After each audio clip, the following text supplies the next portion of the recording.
Hello students, today we are going to study the chapter 3 Migration, its causes and consequences. प्रवास, इसके कारण और परिणाम। प्रवास दिक् और काल के संदर्भ में जनसंख्या के पुनर्वितरण का अभिन्न अंग और एक महत्वपूर्ण कारक है।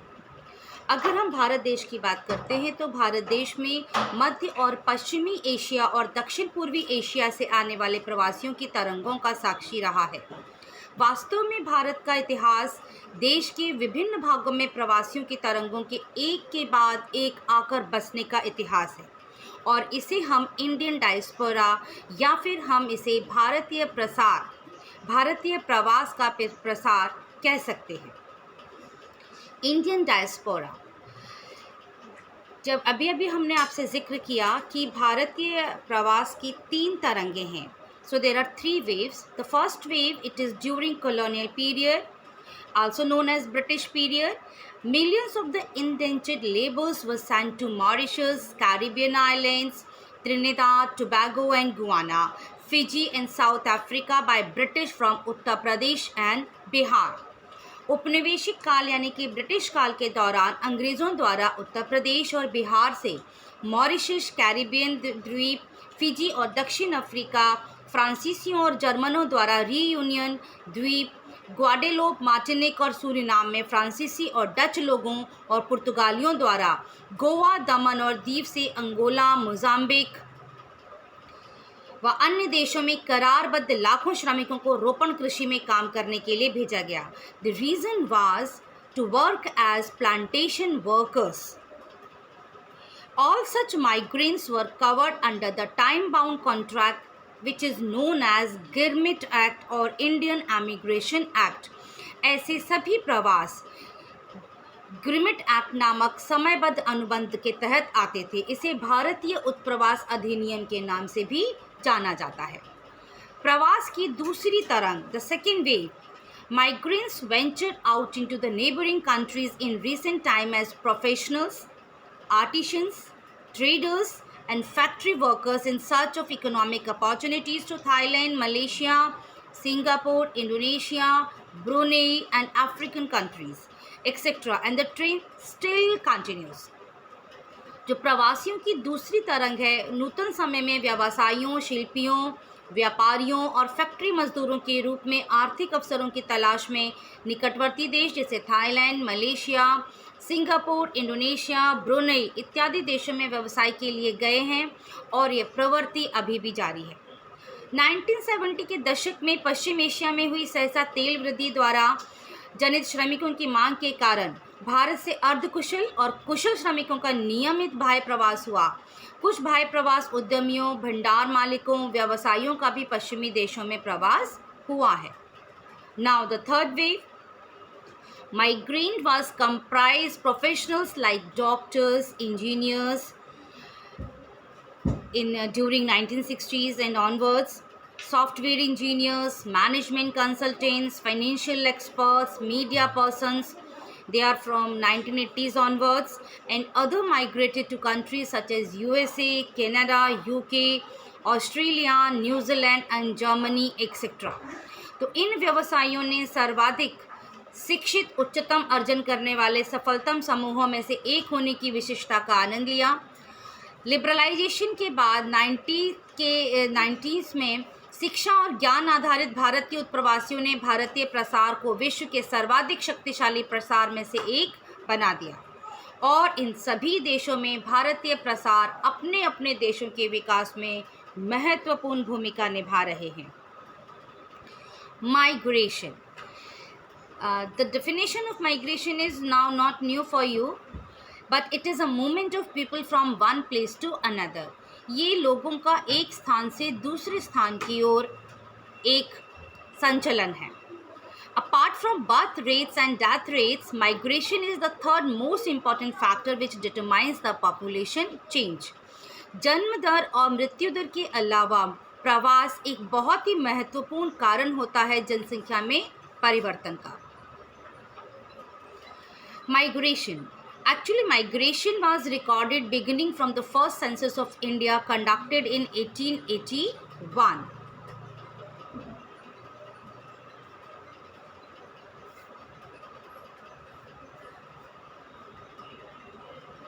The first major modification was introduced in 1961, and in 1971 additional information on place of last residence and duration of stay at the place of enumeration were incorporated.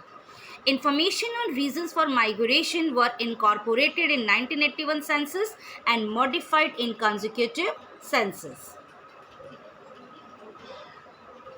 In the census the following questions are asked on migration. जब हम जनगणना की बात करते हैं तो जनगणना प्रवास में ये दो तरीके के प्रश्न पूछे जाते हैं. पहला, is the person born in this village or town? If no, then further information is taken like rural or urban status of the place of birth, name of district and state, and if outside India then name of the country of birth. And the second question is, has the person come to this village or town from elsewhere? If yes, then further questions are asked about the status like rural or urban of previous place of residence, name of district and state, and if outside India then name of the country.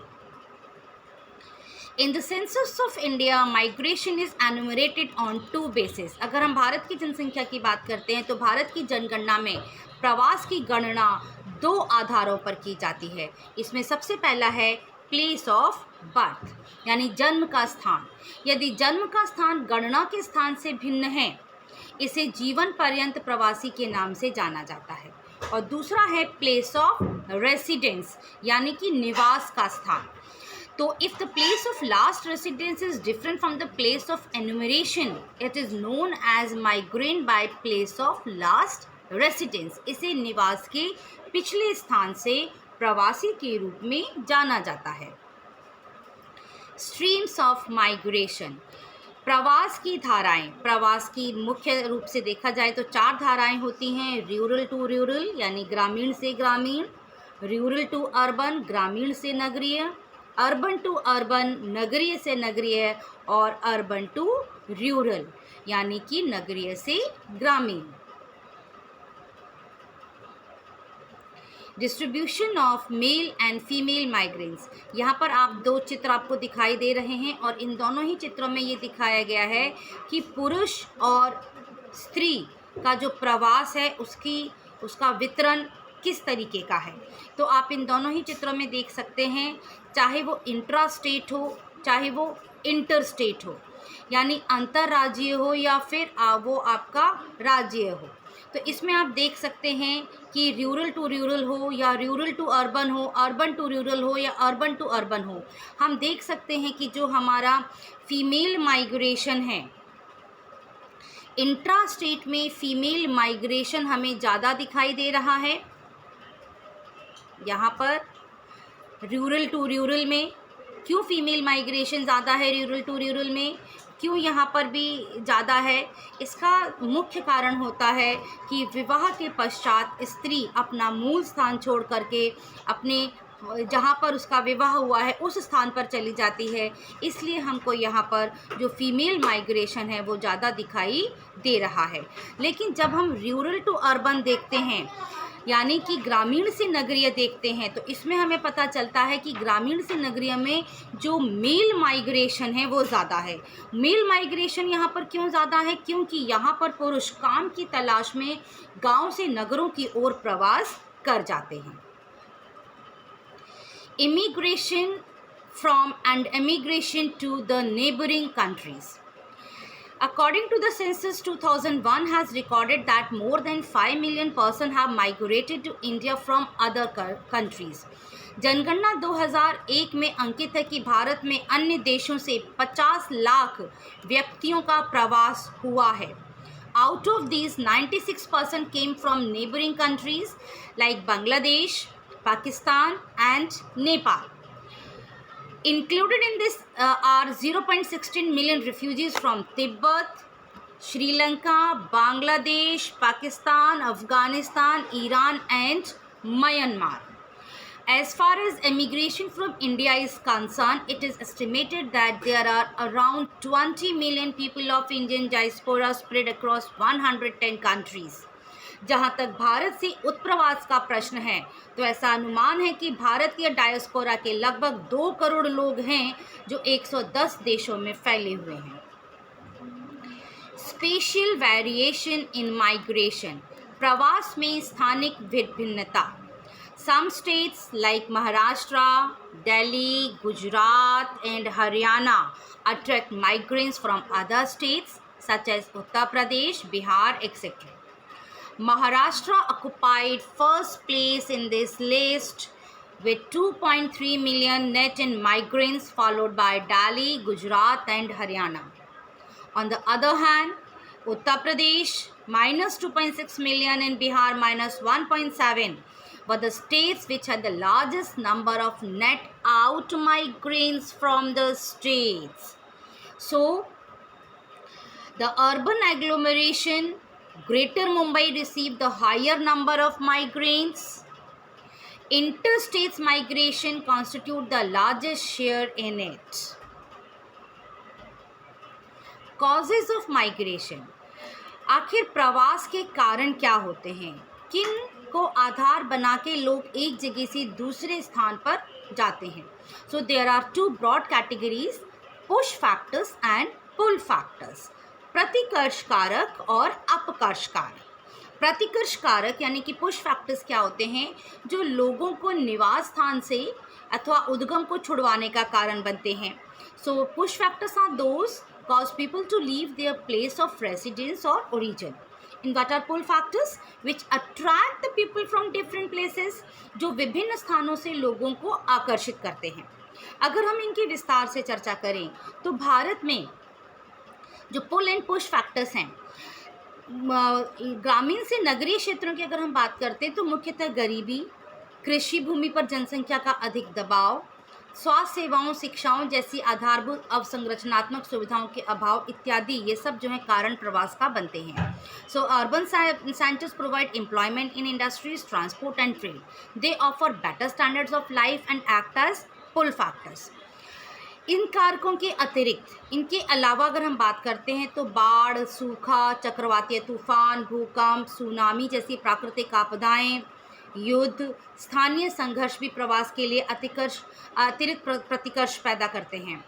अपकर्ष कारकों में हम बात करते हैं, ग्रामीण क्षेत्र से नगरों की ओर लोग क्यों आकर्षित होते हैं? क्योंकि ग्रामीण क्षेत्र की ओर अधिकांश ग्रामीण प्रवासियों के लिए सबसे महत्वपूर्ण होता है काम के बेहतर अवसर, नियमित काम मिलना, ऊंचा वेतन है अपेक्षाकृत, शिक्षा के लिए बेहतर अवसर हैं, बेहतर स्वास्थ्य सुविधाएं हैं और मनोरंजन के स्रोत भी नगरों में देखने को मिलते हैं.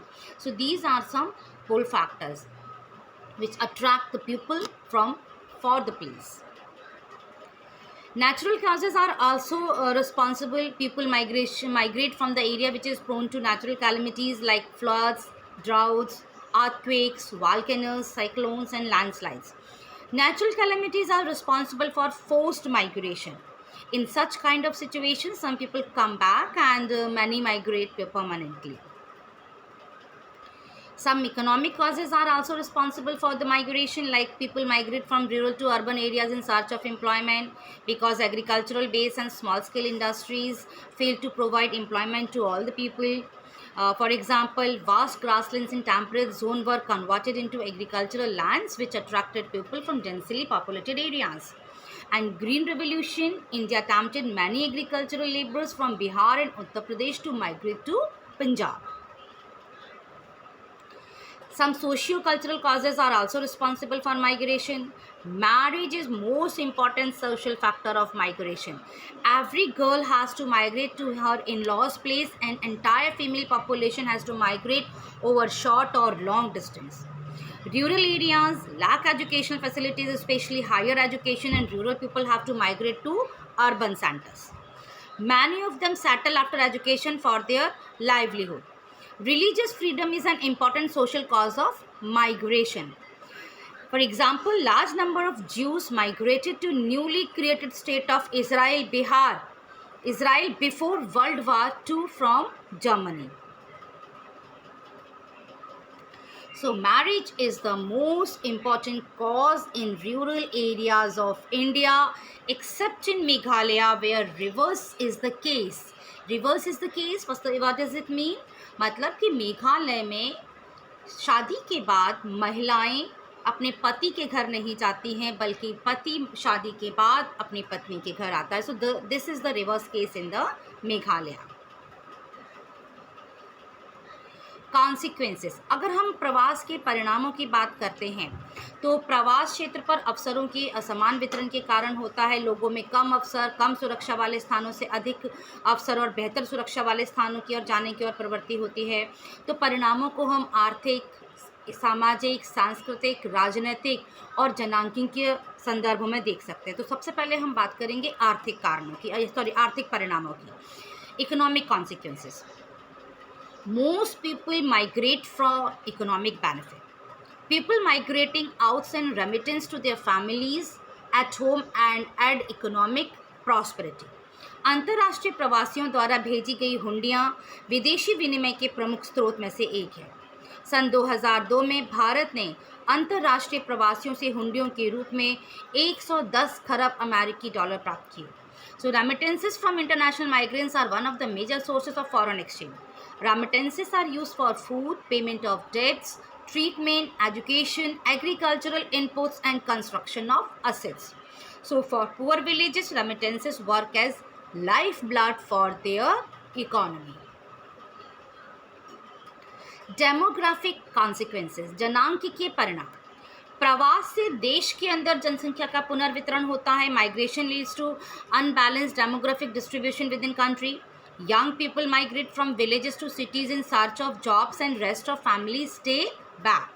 So this leads to imbalance in age and sex ratio, particularly in areas of high migration. For example, Uttarakhand, Rajasthan, Madhya Pradesh, West Maharashtra experiences this situation. Social consequences, सामाजिक परिणाम। प्रवासी सामाजिक परिवर्तन के अभिकर्ताओं के रूप में कार्य करते हैं। नवीन प्रौद्योगिकियां, परिवार नियोजन, बालिका शिक्षा इत्यादि से संबंधित नए विचारों का नगरीय क्षेत्रों से ग्रामीण क्षेत्रों की ओर विसरण इन्हीं के माध्यम से होता है। Migration results in intermixing of diverse culture and leads to evolution of composite culture. Social migration may have negative consequences also, which creates social vacuum and sense of dejection among individuals.